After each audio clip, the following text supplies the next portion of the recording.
आज हमारा प्रजामंडल टॉपिक है ना वो पूरा हो जाएगा। कौन कौन सी करूँगी ये बाद में बताऊंगी। ये देखो 2024 में प्रजामंडल से एमसीक्यू आया, ये 2024 में आया, ये 2023 में आया एग्जाम में। कितनी बार ये रिपीट हुआ प्रश्न देख सकते हो, ये देख सकते हो। ये भी 2024 में प्रश्न आया, आप देख सकते हो। ये और 2024 में प्रश्न आया, ये बीकानेर प्रजामंडल से संबंधित। ये जेंटलमैन एग्रीमेंट से संबंधित, ये भी 2024 में आया। ये बिजोलिया किसान आंदोलन से संबंधित, ये 2024 में आया। बिजोलिया किसान आंदोलन संबंधित असिस्टेंट, ये यहाँ फिर आया 2024 में। ये 2024 में असिस्टेंट प्रोफेसर में खड़लई आश्रम कहाँ था, ये 2024 में आया था। ये तुलसा भील कौन था वो बताऊंगी मैं। आज हम पढ़ेंगे प्रजामंडल आंदोलन पार्ट 5 है, जिसके अंदर मैंने कहा ये जो डूंगरपुर प्रजामंडल पढ़ेंगे, उसके बाद शाहपुरा प्रजामंडल पढ़ेंगे, उसके बाद प्रतापगढ़ प्रजामंडल, सिरोही प्रजामंडल और झालावाड़ प्रजामंडल। कौन सा, ये झालावाड़ प्रजामंडल। इन सबको डिटेल से पढ़ेंगे। पहला पढ़ते हैं हम डूंगरपुर। डूंगरपुर प्रजामंडल जी जन जागृति का जो कार्य था ना, वो आपको पता ही है, गुरु गोविंद गिरी और भोगीलाल पांड्या ने किया था। भोगीलाल पांड्या ने ही आदिवासी छात्रावास की स्थापना 1919 में डूंगरपुर में की। फिर 1929 में गौरी शंकर उपाध्याय ने सेवाश्रम और सेवक समाचार पत्र भी निकाला इन्होंने। किसने, गौरी शंकर उपाध्याय ने। आगे चलकर हम देखेंगे गौरी शंकर उपाध्याय प्रधानमंत्री बनेंगे और ये 2024 में एग्जाम में प्रश्न आ चुका है।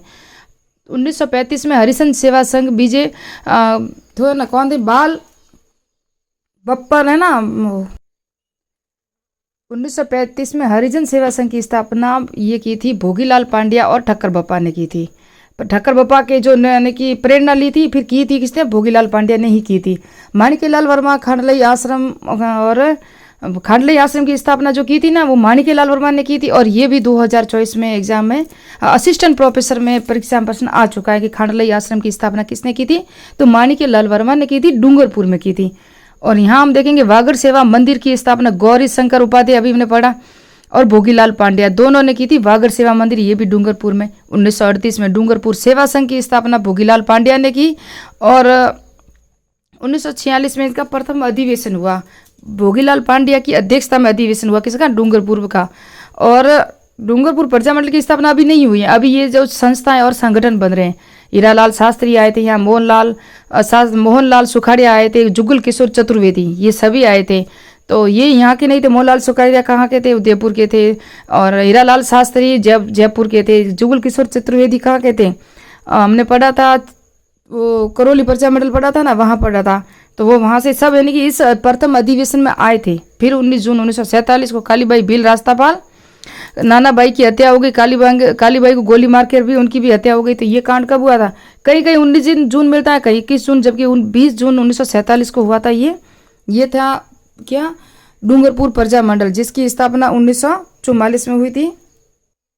यहाँ आप देखोगे तो डूंगरपुर प्रजामंडल 1944 में हरिदेव जोशी और ये उपाध्यक्ष बनाए गए। शिवलाल जो थे ना, ये बनाए गए थे, अध्यक्ष बनाए गए थे। क्या बनाए गए थे, अध्यक्ष। और डूंगरपुर प्रजामंडल की स्थापना हुई थी मार्च 1948 में। गौरी शंकर उपाध्याय को प्रधानमंत्री बनाया गया और उनके नेतृत्व में उत्तरदायी शासन की स्थापना वगैरह हो गई थी, सरकार का गठन किया गया। और ये 2024 में एग्जाम में आ चुका है प्रश्न, है ना। अब हम पढ़ेंगे सिरोही प्रजामंडल। सिरोही प्रजामंडल की स्थापना 1934 में। देखो, मुंबई में वृद्धि शंकर त्रिवेदी, भीमा शंकर, इन दोनों ने मुंबई में की थी स्थापना। पहले मुंबई में की थी 1934 में। इन समर्थन बल गोकुल भाई भट्ट मुंबई में आए और उनको ये सारा कार्य बाद में गोकुल भाई भट्ट को कब सौंपा गया, जनवरी 1939 को गोकुल भाई भट्ट ने सिरोही में फिर प्रजामंडल की स्थापना की। ये जो गए मुंबई में इन्होंने सिरोही प्रजामंडल की स्थापना 1934 में कर ली। फिर उन्होंने कहा कि यहाँ के राजा वगैरह से कुछ अनबन या हो रही थी, तो उन्होंने गोकुल भाई भट्ट को ये कार्य दे दिया, मुंबई में ही दे दिया था। फिर गोकुल भाई भट्ट आए सिरोही में जनवरी 1939 में। गोकुल भाई भट्ट सिरोही में की सिरोही प्रजामंडल की स्थापना की। लेकिन सिरोही सरकार ने रूपराज, जीवनमल, रामेश्वर दयाल, घासीलाल चौधरी, पूनम चंद को गिरफ्तार कर लिया और इनको अपराध के रूप में गिरफ्तार कर लिया था। इन्होंने भाई ये गलत काम किया। हर कोई राजा नाराज ही था, पूरी रियासतों में यही हो रहा था। जो आंदोलन कर रहा था उनको गिरफ्तारियां दी जा रही थी, किसको देश निकाला दिया जा रहा था, अपने राज्य से निष्कासित किया जा रहा था। हमने हर एक प्रजामंडल में पढ़ा है। फिर इनकी प्रथम जयंती मना रहे थे 23 जनवरी 1941 को आबू रोड में मना रहे थे, मनाई गई और वहाँ महिलाओं ने भाग लिया, पुरुषों ने भाग लिया। फिर सरकार पर दबाव बना और फिर अक्टूबर 1947 को जवाहरलाल सिंधी के नेतृत्व में मंत्रिमंडल का गठन हुआ और ये अंतरिम सरकार में प्रजामंडल में शामिल हो गए। सिरोही अंतिम रियासत थी जो राजस्थान की एकीकरण जब हम पढ़ेंगे ना, वहाँ पूरी डिटेल से मैं बताऊंगी। यहाँ हम पढ़ेंगे अभी शाहपुरा प्रजामंडल 1938 में रमेश चंद्र ओझा के जो हुआ था। और अन्य सदस्य कौन कौन थे? लादूराम व्यास, अभय सिंह, गोकुललाल असावा, लक्ष्मीकांत कोटिया, अभय सिंह डांगी, ये थे। 1946 में संविधान निर्माण समिति का गठन किया गया, अध्यक्ष गोकुललाल असावा को बनाया गया और यही प्रधानमंत्री बने। दौलत सिंह मंत्री को मंत्री बनाया गया और सरकार का गठन हुआ था यहाँ पर। और सबसे पहली रियासत यही थी जिसका उत्तरदायी शासन की स्थापना की थी 14 अगस्त 1947 को शाहपुरा रियासत में। और जन जागृति कार्य महाराजा उमेद सिंह ने किया था और उमेद सिंह ने ही यहाँ साथ दिया था। कहाँ पे? शाहपुरा प्रजामंडल में। प्रतापगढ़ 1945 में स्थापना हुई, अमृतलाल पाठक और चुन्नीलाल प्रभाकर के नेतृत्व में प्रतापगढ़ प्रजामंडल की स्थापना हुई। यहाँ हरिजन पाठशाला की स्थापना 1936 में अमृतलाल पाठक ने की थी। फिर गीत प्रचार समिति 1938 में अमृतलाल पाठक ने की थी। जन जागृति का कार्य भी अमृतलाल पाठक ने ही किया था। ये था प्रतापगढ़ प्रजामंडल। अब लास्ट पढ़ेंगे हम झालावाड़ प्रजामंडल। झालावाड़ प्रजामंडल की स्थापना 1946 में मांगीलाल भव्य जो इसके अध्यक्ष थे, मकबूल आलम इसके उपाध्यक्ष थे, मदन गोपाल, कन्हैयालाल मित्तल और रतन लाल ये इनके सदस्य थे। और ये 2017 में आया और RS परी 2023 में भी ये एग्जाम में प्रश्न आ चुका है।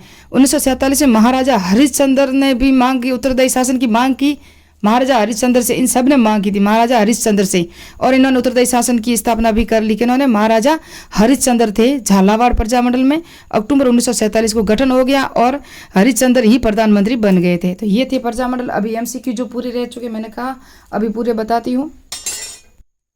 तो ये 2024 में प्रश्न आया था, मैंने अभी बताया आपको कि जयपुर प्रजामंडल की स्थापना किसके द्वारा की गई थी? तो जमनालाल बजाज और कपूर चंद पाटनी की द्वारा 1931 में की गई थी। जयपुर प्रजामंडल के अध्यक्ष कौन थे? 1938 में, क्योंकि स्थापना 1931 में हुई थी तो उस समय अध्यक्ष थे जमनालाल बजाज थे, है ना। कौन थे? जमनालाल बजाज। भारत छोड़ो आंदोलन में निम्न में से किस प्रजा में भाग नहीं लिया? तो ये जयपुर में नहीं लिया था। आपको पता हो जेंटलमैन एग्रीमेंट हुआ था और आज़ाद मोर्चा की स्थापना हुई थी। बाबा हरिश्चंद्र वहाँ के अध्यक्ष बने थे आज़ाद मोर्चा के। और ये भी आ चुका है फर्स्ट ग्रेड कमेटी आया 2024 में आया है प्रश्न। भारत छोड़ो आंदोलन में जेंटलमैन एग्रीमेंट किन के मध्य हुआ था? तो ये मिर्जा इस्माइल और हीरालाल शास्त्री के समय मध्य में हुआ था। ये प्रश्न भी 2024 में आया। निम्नलिखित में से बीकानेर प्रजामंडल आंदोलन से संबंधित कौन थे? तो मगाराम वेद, भिक्षालाल बोहरा, लक्ष्मण दास स्वामी, ये तीनों ही थे और मैंने बीकानेर प्रजामंडल में तीनों को बता दिया और ये 2024 में प्रश्न आ चुका है। ये देखो आपको बताओ CET 2023 सेकंड ग्रेड संस्कृत विभाग सेकंड ग्रेड 2023 में आया था, सेकंड शिफ्ट में आया था। देखो तो किस रियासत में रघुवर दयाल गोयल ने 1942 में प्रजामंडल की अध्यक्षता की थी? तो ये किस केस में की थी? बीकानेर में। मैंने पूरा बीकानेर प्रजामंडल में पढ़ाया हुआ है। 1938 में स्थापित मेवाड़ प्रजामंडल का प्रथम अध्यक्ष कौन था? मेवाड़ प्रजामंडल के प्रथम अध्यक्ष थे बलवंत सिंह मेहता थे। कौन थे? बलवंत सिंह मेहता थे। मारवाड़ लोक परिषद, ये भी 2024 में। मारवाड़ लोक परिषद 1942 में लाडनू में आयोजित तीसरा वार्षिक अधिवेशन का अध्यक्ष निम्न में से किसे बनाया गया था? तो ये बनाया गया था रणछोड़ दास गठानी को बनाया गया था। मारवाड़ 1924 वाला मैंने बता दिया आपको, रणछोड़ दास गठानी। ये प्रश्न आया था 2024 में। भरतपुर प्रजामंडल पंजीकरण के बाद उसका नाम बदलकर क्या रखा गया था? भरतपुर प्रजा परिषद रखा गया था। पता है आपको? ये भी मैंने भरतपुर प्रजामंडल में पूरा बताया हुआ है आपको, क्योंकि भरतपुर राज्य प्रजा संघ की स्थापना 1928 में हुई थी। ये भी 1946 में बिजुलिया किसान आंदोलन पंचायत का सरपंच किसे नियुक्त किया गया था? ये भी 2024 में सेकंड ग्रेड में आया है।